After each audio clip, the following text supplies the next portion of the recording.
ओंकारेश्वरहून आल्यानंतर मी गेले मोठ्या मार्केटमध्ये. मला फुलं घ्यायची होती, म्हणे माझी ही फुलं घेऊन झालेली आहेत आणि रिक्षावाल्याला सगळीकडे खूप खूप फिरवलं आणि त्याचबरोबर मला ही फुलं भेटली. फुलं मला गुलाबाची घ्यायची होती पण झेंडूची भेटली. मला खूप म्हणजे खूप मोठा हार बनवायचा होता, कारण की आज रात्री म्हणजेच आमची पहाटे 4 वाजता बस मारती होती. त्याचबरोबर मला महाकाल म्हणजेच महादेवसाठी करायचे होते आणि त्याचबरोबर मी मोठाच्या मोठा हार बनवलेला आहे. मला गुलाबाची फुलं मिळाली नाहीत आणि त्याचबरोबर छोटी जी फुलं असतात ती सॉफ्ट पत्त्यांची असतात गुलाबाची, ती मिळाली होती. ती पण थोडीशी मी डेकोरेट केलं ह्या हाराला. आणि त्याचबरोबर मी इथून मोत्यांची माळाची पूर्ण पॅकेट घेऊन गेलो होतं आणि त्याचबरोबर ती माळ पूर्ण बनवली मोत्यांची आणि ती पूर्ण हाराला लपेटली होती मी. आणि त्याचबरोबर ही फुलं आहेत ती सॉफ्ट आहेत आणि याचा हार बनवू शकत नाही, त्यामुळे मी झेंडूच्या फुलांचाच हार मोठा बनवला. 3-4 तास लागले.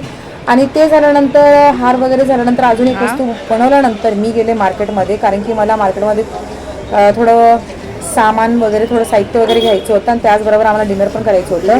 रात्रीची वेळ होती आणि त्याचबरोबर 9:30-10 वाजलेत आणि मला असं वाटलं की ना आपण जेवणानंतर म्हणजे लवकर थोडं 1-2 तास झोपल्यानंतर आपल्याला 1 वाजता जायचंच आहे. पंडितजीने आम्हाला 1 वाजता सांगितलं होतं यायसाठी 1 नंबरच्या गेटवरती. आणि तुम्हाला जर जायचं असेल तर ऑनलाईन तिकीट पण काढू शकता तुम्ही. आणि त्याचबरोबर मी ही मलाई कुलडमधली मलाई घेतली. खरंच मलाई खूप छान दिसत होती, त्यामुळे मी घेतली. आणि त्याचबरोबर एकच घेतली, मिस्टर घेत नव्हते आणि त्याचबरोबर घेतले नाही त्यांनी. आणि इथे उज्जैनच्या या महाकालच्या मंदिराच्या समोर इथे दरवेळी काहीतरी असेल वगैरे त्यावेळेस इथे वाजवलं जातं आणि इथे नमस्कार करतात आणि तरच नवीन कामाला सुरुवात करतात. नवीन म्हणजे जसंच की आपल्याला मंदिर एक समोर आहे आणि आपण पाया पडून त्या ठिकाणी रस्त्याने जात असेल तसंच त्याच हिशोबाने इथे पाया वगैरे पडले जातात आणि इथे ढोल वगैरे हे वाजवतात आणि इथून दर्शन व्यवस्थित घेतात देवाचं. आणि खरंच इथे जे कोणी, मी आतापर्यंत ह्या मार्केटमध्ये खूप फिरत होती, कारण की मला या मार्केटमध्ये खूप फिरल्यानंतर असं वाटलं मी इथेच राहते, कारण की खूप वेळा म्हणजे नाश्ता पाणी वगैरेसाठी गेली. आणि त्याचबरोबर महाकालसाठी देण्यासाठी हा माझा आहे महाराष्ट्रीयन फेटा आणि मला खूप बरं वाटलं. आणि मोबाईल आतमध्ये अलाउड नव्हता तरी पण मी लपून घेऊन गेले, कारण की मला व्हिडिओ शूट करायचा होता, त्यामुळे मी लपून घेऊन गेले. आणि खूप मोठा हार असल्यामुळे छोट्या मुली घालून आम्ही आणलो, तर त्यांना अफोर्ड होतं घ्यायला, वजन होतं त्यामुळे. आणि मी हा फेटा घेऊन बसले आणि खूप गर्दी होती बस मारुतीला, खूप लाईन होती. लाईन आम्ही किती 1 वाजल्यापासून ते 4 वाजेपर्यंत कंटिन्यू लाईन होतं आणि पटापट अगोदरच येऊन बसले होते लोक. तर आम्हाला इतकं माहिती नव्हती की लोक पहिलाच अगोदर येऊन बसलेले आहेत, तरी पण आम्ही जिथं भेटते तिथं मध्यस्थ म्हणजे देवाच्या या दरवाजाच्या समोर बसायचा प्रयत्न केलेला आणि पाठीमागं बसलेलो आहोत. आणि खरंच इतकं सुंदर दिसत होतं ना, इतकं छान वाटत होतं. बस मारुती घेतल्यानंतरच खरंच इतकं बरं वाटतं की तर मी घेऊन गेलेला हा हार घालत आहेत. मला इतकं बरं वाटलं, कारण की मला माहिती नव्हती की हार करून जो आपण घेतो ते घालतात की नाही घालतात, काही आयडियाच नव्हती की बाबा खरंच की घालतात वगैरे. पण जितकं डोळ्यात बसायचं होतं तितकं डोळ्यात बसून घेतलं. जितकं छान वाटलं मला, खूप म्हणजे खूप.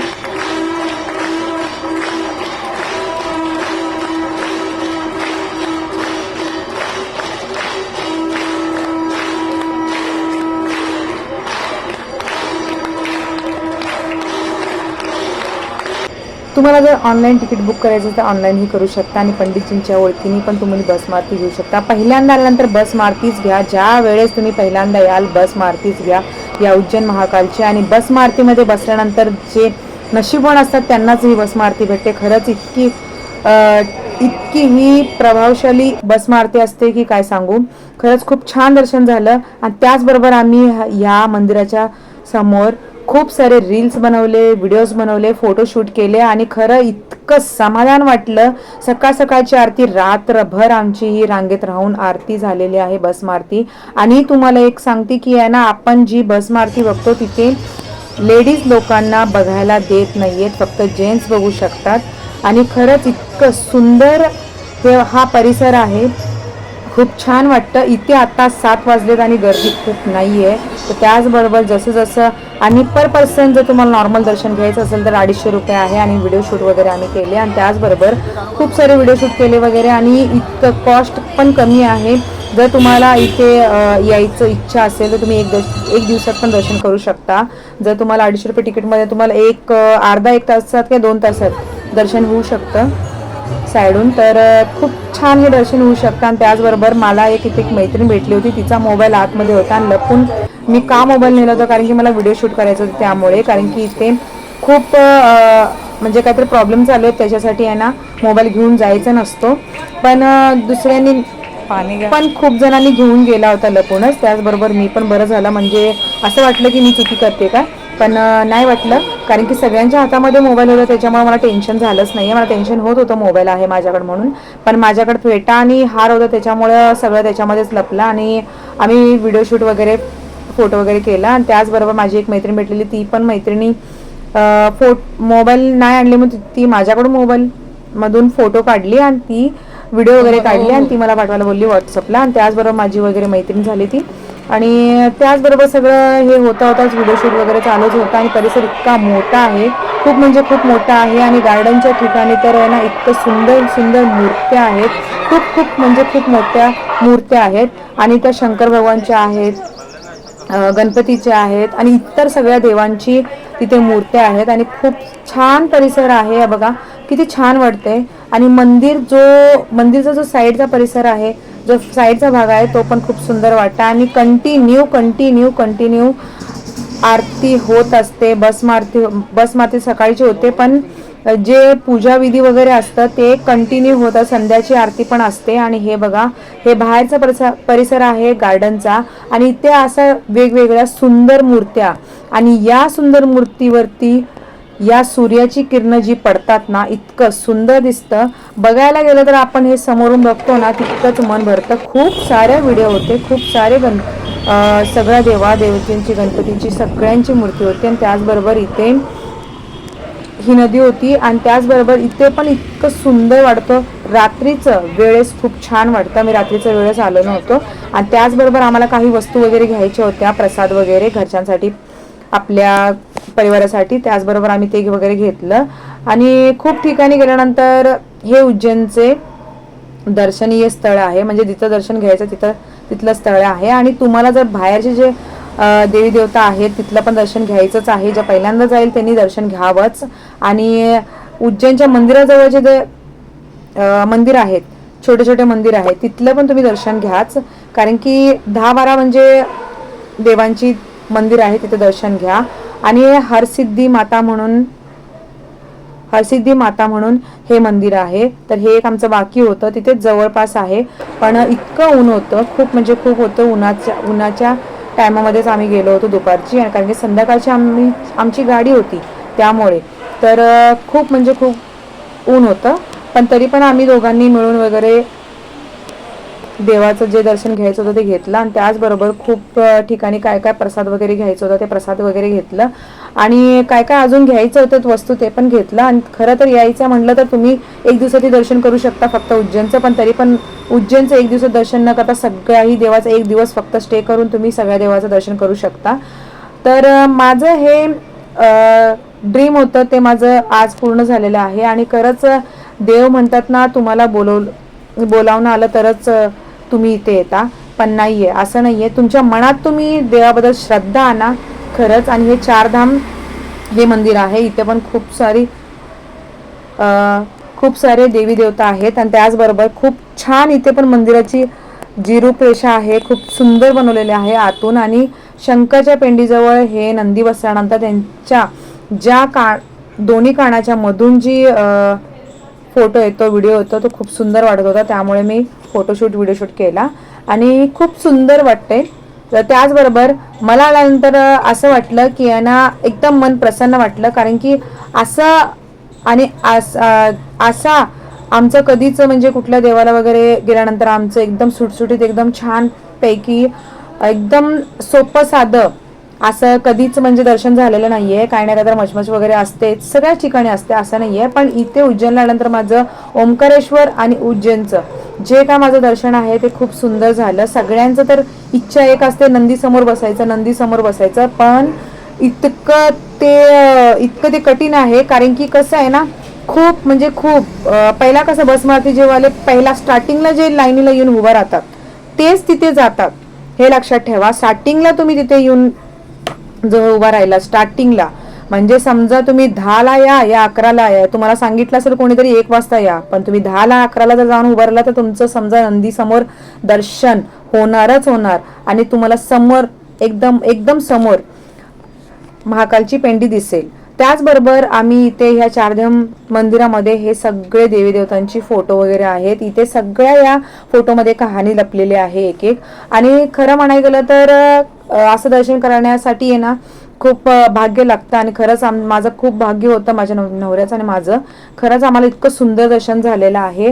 मी इथूनच सगळं सेट करून गेलं होतं की पंडितजींचं जे कॉल कंटिन्यू चालू होता. आणि त्याचबरोबर मला आणि कुठे ओमकारेश्वरला तिथे पण कॉल वगैरे चालूच होतं कंटिन्यू, कसं येतो कधी येतो वगैरे. मग त्याचबरोबर आमचं इतकं सुंदर दर्शन झालं आणि इतकं छान दर्शन करवलं की खरंच बरं वाटलं. त्याचबरोबर जास्त फोटो वगैरे काढले नाहीत, कारण की माझा मोबाईल मी फक्त असंच थोडंसं व्हिडिओ शूट वगैरे केले, रील्स वगैरे बनवली आणि इंस्टावरती रील्स वगैरे बनवली. आणि त्याचबरोबर अस्मिता माने 736 ही माझी आयडी आहे इंस्टाची. तर सगळेजण म्हणलं तरी रील्स बघून व्हिडिओज बघून तवाच येतात, पण मला असं नाहीये. मला 12 ज्योतिर्लिंग हे पूर्ण करायचं आहे. खरं देवानीच माझं 12 ज्योतिर्लिंग पूर्ण करवलं. कसं माहितीये, कारण की हे उज्जैनचं जे महाकाल आहेत ते आहे ना 4थ्या नाही 3ऱ्या नंबरवरती आहेत, आणि ओमकारेश्वर आहे ते 4थ्या नंबरवरती आहेत. पण 3 ठिकाण असं 3च्या ठिकाणी मला करवलं नाही. मी तिथेच फिरत होती, उज्जैनच्या इथेच फिरत होती, उज्जैनच्या महाकालच्या मंदिराच्या साईडलाच फिरत होती. खूप म्हणजे आम्ही टाइमपास केला तिथे. आमचं दर्शन 2 वेळाही झालं असतं, साईडून पण आणि परत बस मारुतीमध्ये पण. पण तरी पण मी तिथे दर्शनाला गेलीच नाही. काय माहिती मनात आलंच नाही की बाबा दर्शन करूया. ते म्हणत होते, अजूनही मला सांगितले की ना बाबा दर्शन करा तुम्ही वगैरे, पण मी बस मारुतीलाच जाईल त्यामुळे मी गेलीच नाही.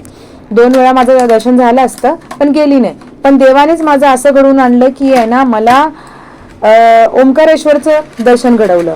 कारण की मला माझ्या लग्नाच्या बर्थडे दिवशी उज्जैनच्या देवाचं दर्शन करायचं होतं, आणि मला त्याच देवानी ओम म्हणलं की महादेवच आहेत. आणि त्याचबरोबर या ओम मध्येच महादेवनी मला माझी इच्छा पूर्ण करून घेतली, स्वतःच घेतली. कारण की मला उज्जैनच्या महाकालचं दर्शन करायचं होतं माझ्या 29 बर्थडे दिवशी लग्नाच्या. आणि त्याचबरोबर त्यांनीच मला असं घडवून आणलं की मी ओमकारेश्वरला पहिला गेली आणि तिथे दर्शन घेतल्यानंतर मी इथे उज्जैनला आली आणि उज्जैनला दर्शन घेतलं.